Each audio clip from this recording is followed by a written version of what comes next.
الحمدللہ رب العالمین والصلاة والسلام علی سید الانبیاء والمرسلین قال اللہ تعالی وتبارک فی القرآن المجید والفرقان الحمید بسم اللہ الرحمن الرحیم یا ایہا الذین آمنوا قوا انفسکم واہلیکم نارا صدق اللہ مولانا العظیم وصدق رسولہ النبی الکریم الرؤوف الرحیم اللہم نور قلوبنا بالقرآن وزین اخلاقنا بالقرآن وادخلنا الجنة بالقرآن ونجنا من النار بالقرآن قال اللہ تعالی وتبارک فی شان حبیبہ مخبرا وآمرا ان اللہ وملائکتہ یصلون علی النبی یا ایہا الذین آمنوا صلوا علیہ وسلموا تسلیما الصلاۃ والسلام علیک یا رسول اللہ وعلی آلک واصحابک یا محبوب اللہ الصلاۃ والسلام علیک یا راحۃ العاشقین وعلی آلک واصحابک یا محبوب رب العالمین ز محجوری برآمد جان عالم تراہم یا نبی اللہ تراہم نا آخر رحمت للعالمین ز محرومہ چرا فارغ نشینی بروں آور سارس برد یمانی گروہ تست صبح زندگانی عدیم طائف نعلین پاکن شراک از رشتہ جہاں ماکن چے باشد گر کنی سوئے نگاہے ہمیشہ گر نباشد گاہے گاہے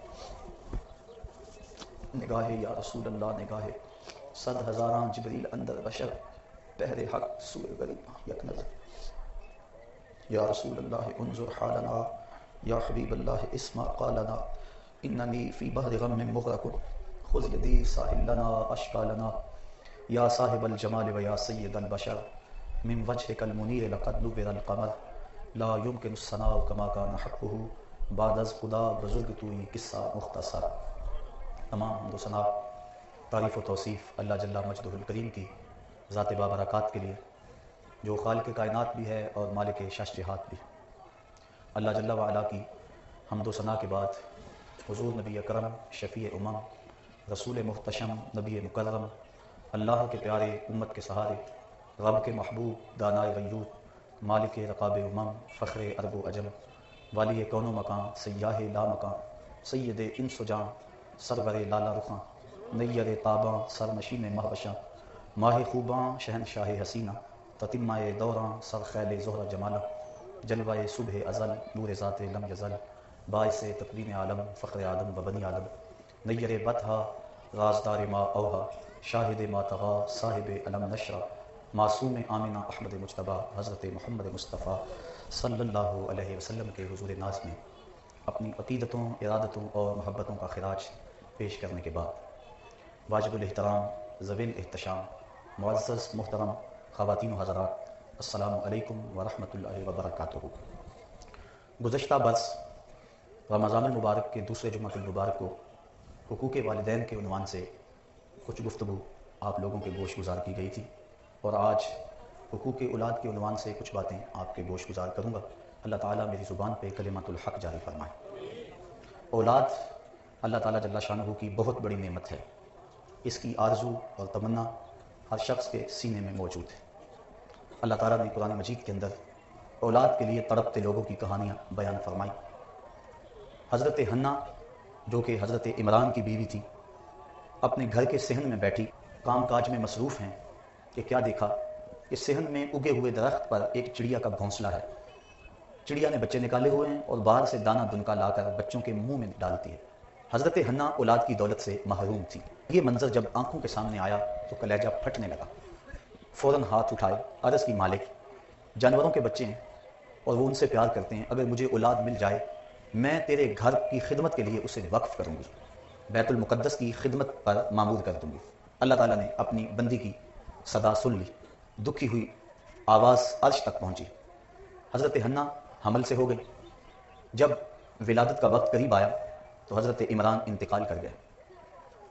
حضرت حنہ نے جب جنم دیا تو وہ بیٹا نہیں تھا، بیٹی تھی۔ پریشان ہوئی کہ بیت المقدس کے لیے میں اس کو وقف کیسے کروں، وہاں تو مرد ہیں۔ پریشان ہوئی، عرض کی مالک میں نے تیری بارگاہ میں جو نظر مانی تھی میں اس کو کیسے پورا کر سکوں؟ تو کہا حنہ پریشان ہونے کی ضرورت نہیں ہے، ہم نے جو تجھے بیٹی دی اس کا نام مریم رکھا، اور یہ بیٹی ایسی ہے اس جیسے تو بیٹے بھی نہیں ہیں۔ اب حضرت زکریا علیہ السلام جو کہ جلیل القدر نبی ہیں، اور رشتے میں حضرت مریم سلام اللہ علیہا کے خالو لگتے ہیں، ان کی کفالت میں حضرت مریم کو دے دیا گیا، اور بیت المقدس کے ایک حجرے میں وہ عبادت میں مصروف ہو گئیں۔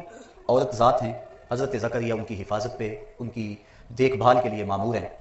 جب کہیں جانا ہوتا ہے تو باہر سے دروازہ لگا جاتے ہیں، واپس آ کے دروازہ کھول کے بیٹی کی ضروریات کھانے پینے کی ساری وہاں پہنچاتے ہیں۔ ایک دن دروازہ بند کر کے گئے، واپس آتے ہوئے دیر ہو گئی، بڑا پریشان ہوئے، لیکن جو ہی آ کے تالا کھولا وجد عندہا رزقا، تو دیکھا کہ بے موسم پھل پڑے ہوئے ہیں۔ قال یا مریم انا لک ھذا، کہا اے مریم یہ پھل کہاں سے آئے؟ کہا یہ پھل مجھے میرے اللہ نے دیے ہیں، اور وہ جس کو چاہے بغیر حساب کے عطا فرماتا۔ حضرت زکریا علیہ السلام کے ہاں بھی دولت اولاد نہیں تھی، 99 سال اور ایک روایت میں 120 سال عمر ہو گئی تھی، اور ابھی تک اولاد نہیں تھی۔ عمر ایسی تھی کہ اب امید بھی نہیں رہی تھی، لیکن جب حجرہ مریم میں بے موسم پھل دیکھے تو فوراً ہاتھ اٹھا لیے، ہنالک دعا زکریا، وہیں ہاتھ اٹھائے اور عرض کی رب ہب لی من لدنک ذریۃ طیبہ، اے اللہ جب تو مریم کو بے موسم پھل دے سکتا ہے، میری عمر کے شجر پہ اولاد کے آنے کا موسم بیت چکا ہے، لیکن اپنی بندی کو بے موسم پھل دینے والے اللہ مجھے بھی اولاد عطا کر دے، ذریت طیبہ عطا کر دے۔ اب جب انہوں نے دعا کی، دل کی اتھا گہرائیوں سے نکلی ہوئی دعا عرش تک جان پہنچی۔ اللہ تعالیٰ جل شانہ نے حضرت زکریا کی دعا کا جواب دیا، فنادتہ الملائکہ وہو قائم یصلی فی المحراب، فرشتوں نے ندا دی اس حال میں کہ وہ ابھی اس محراب میں حجرے میں دعا مانگ ہی رہے تھے، ابھی ہاتھ بھی منہ پر نہیں پھیرے تھے۔ تو کیا ندا دی؟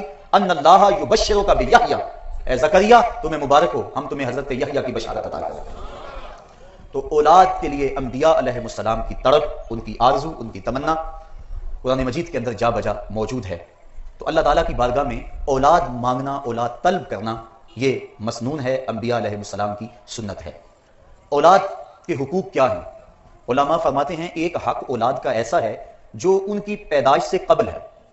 عرب کا ایک بہت بڑا دانشور ابو الاسود الدؤلی ایک دن اپنی اولاد کو کہنے لگا کہ انی احسنت لکم صغارا و کبارا و قبل ان تولدوا، میرے بیٹو میں نے تمہارے اوپر احسان کیے جب تم چھوٹے تھے، جب تم بڑے ہوئے، اور اس وقت بھی میں نے تمہارے اوپر احسان کیا جب تم ابھی پیدا بھی نہیں ہوئے تھے۔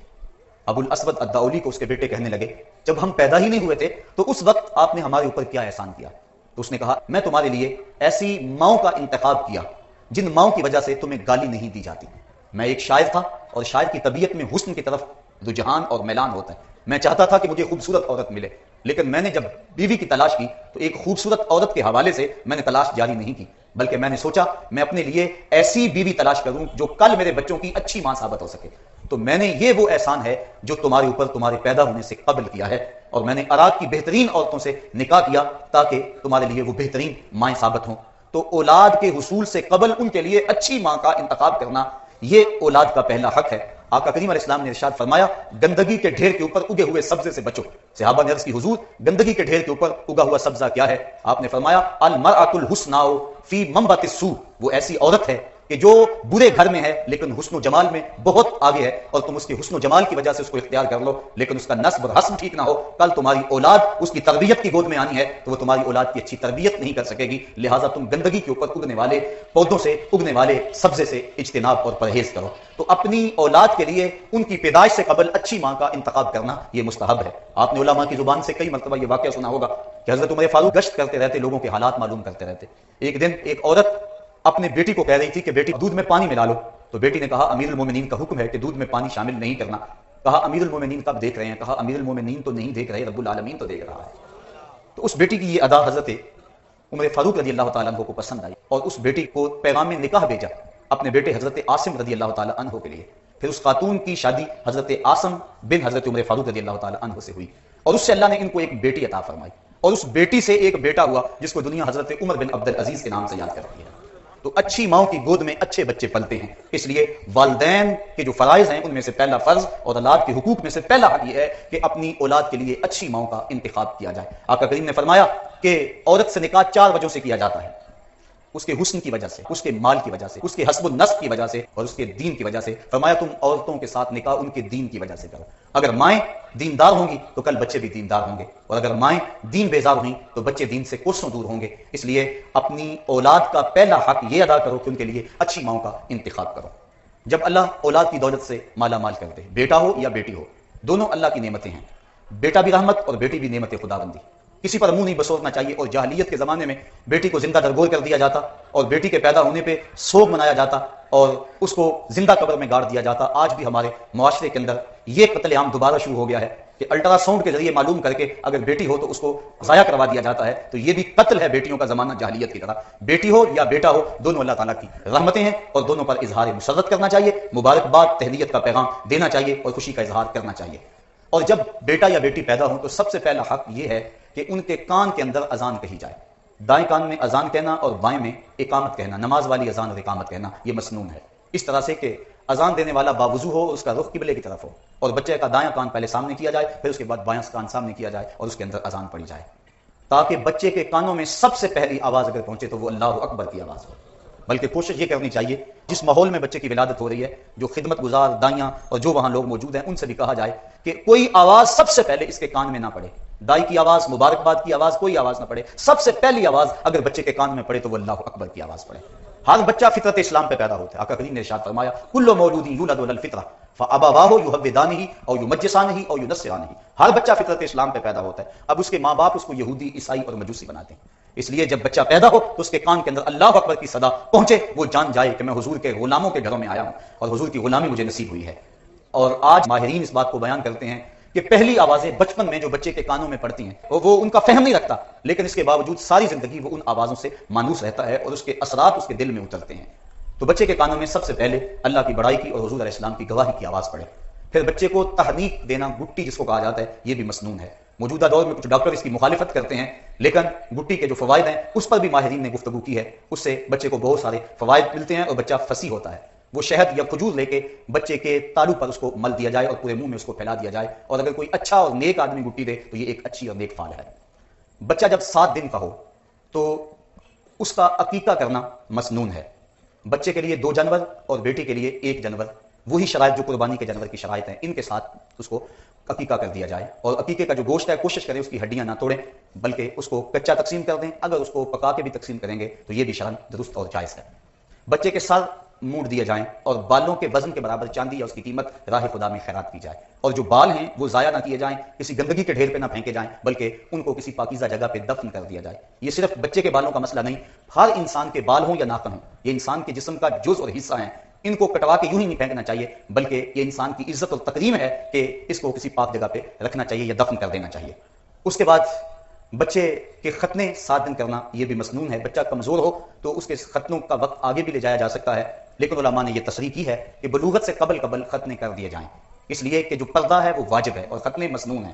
تو سنت ادا کرنے کے لیے ایک واجب توڑنا پڑے گا اگر بلوغت کے بعد ختنے کیے, لہذا بلوغت سے قبل جب چاہیں آپ ختنے کر دیں گے, لیکن بہتر یہ ہے کہ 7ویں دن ختنے کر دیے جائیں. ہاں اگر کوئی شخص اسلام لاتا ہے بلوغت کے بعد تو اس کے ختنے اسی وقت کیے جائیں گے. حضرت ابراہیم علیہ السلام 80 سال کی عمر میں تھے کہ جب ختنوں کا حکم آیا تو آپ نے بسولے کے ساتھ خود اپنے ختنے فرمائے تھے. تو عمر کے کسی حصے کے اندر بھی ختنے کیے جا سکتے ہیں اگر ختنے نہ ہو سکے ہوں.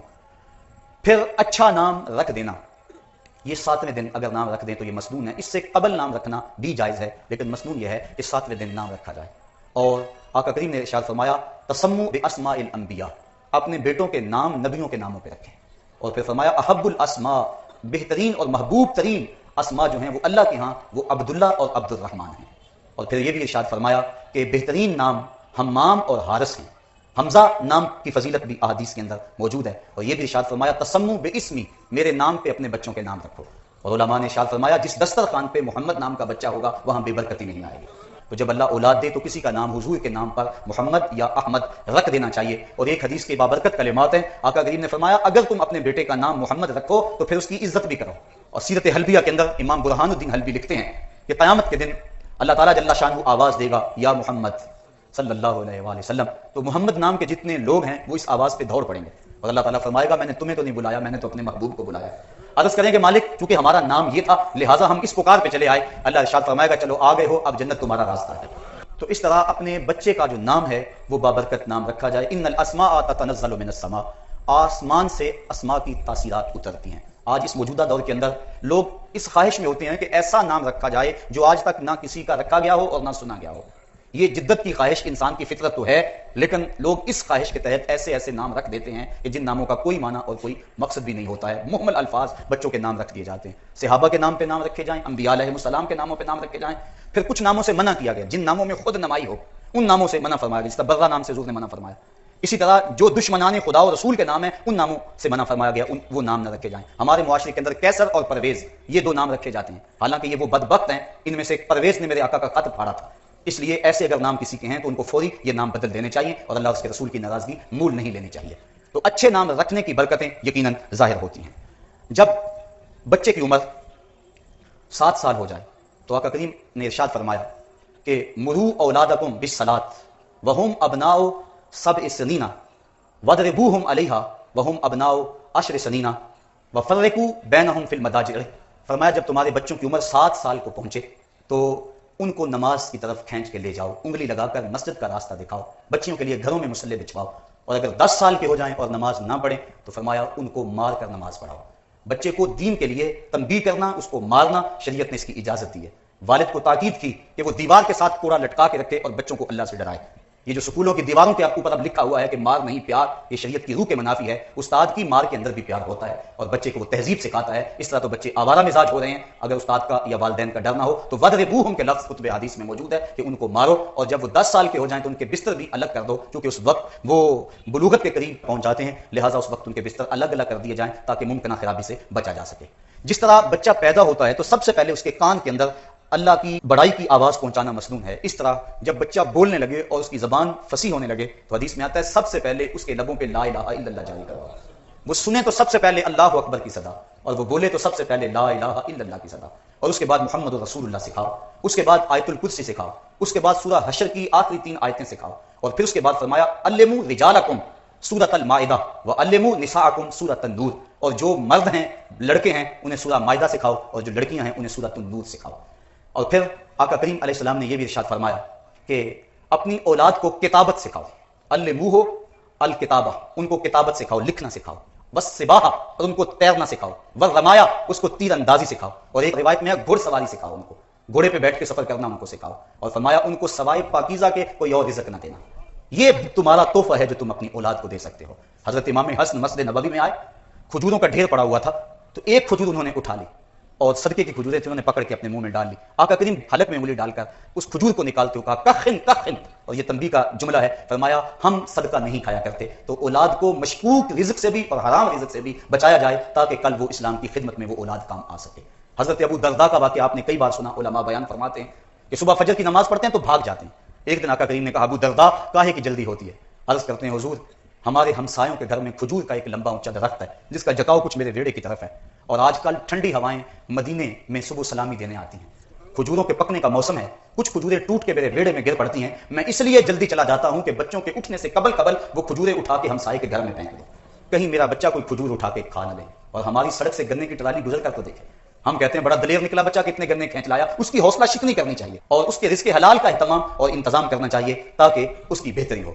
بچے کو بہادر اور جرأت مند بنانے کے لیے والدین کو اقدام کرنے چاہیے اور ایسا کام نہیں کرنا چاہیے جس سے اس کے نفسیات کے اندر بزدلی پیدا ہو. بعض اوقات بچہ رو رہا ہے، ماں کو ضروری کام ہے اور بچے کو چپ کرانا مقصود ہے، تو ماں جلدی کہہ رہی ہے کہ کتا آ گیا چپ کر جا، بلی آ گئی چپ کر جا، تو بچہ وقتی طور پہ تو چپ کر جاتا ہے لیکن اس کے نفسیات کے اندر کتے اور بلی کا ڈر پیدا ہو جاتا ہے. اور میں کہا کرتا ہوں جس بچے کو بچپن میں بلی اور کتے سے ڈرایا گیا ہے وہ بڑا ہو کے شیر کا مقابلہ کیسے کرے گا؟ اپنے بچوں کو کتوں اور بلیوں سے نہ ڈراؤ، انہوں نے بڑے ہو کے محمد عربی کے شیر بننا ہے. اگر تم نے اپنے بچوں کو اس طرح تربیت کی تو ان کے نفسیات کمزور ہو جائیں گے. اس طرح بچوں کے لباس کا خاص خیال رکھیں. ہر ماں کی خواہش ہے کہ میرا بچہ بڑا خوبصورت نظر آئے، لیکن کیا ہم غیر شرعی لباس پہنا کر ہی اس کو خوبصورتی میں دیکھ سکتے ہیں یا کہ شرعی لباس کا اہتمام کر کے خوبصورتی میں سے دیکھ سکتے ہیں؟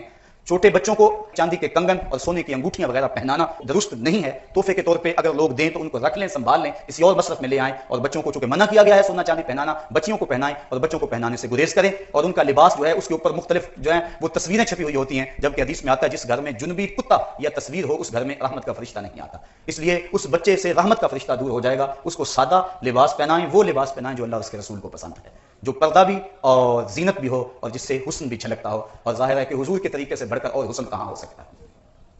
اللہ اکبر. اپنی اولاد کو دین سکھائیں. آقا کریم علیہ السلام نے ارشاد فرمایا ادبوا اولادکم ثلاث خصال، اپنی اولاد کو 3 چیزیں سکھاؤ. کون کون سی؟ حب نبیکم، ایک اپنے نبی کا پیار سکھاؤ. یہ وہ تحفہ ہے جو تم اپنی اولاد کو دے سکتے ہو. اب اپنی اولاد کے سینے میں حضور کا پیار کیسے ڈالو گے؟ اپنے گھروں میں حضور کے ذکر کی مجلسیں منعقد کرو، محافل میلاد کا انعقاد کرو، کھانا کھانے بیٹھو، کم از کم پیر کے دن کھانا کھانے سے قبل درود کی مجلس سجا لو.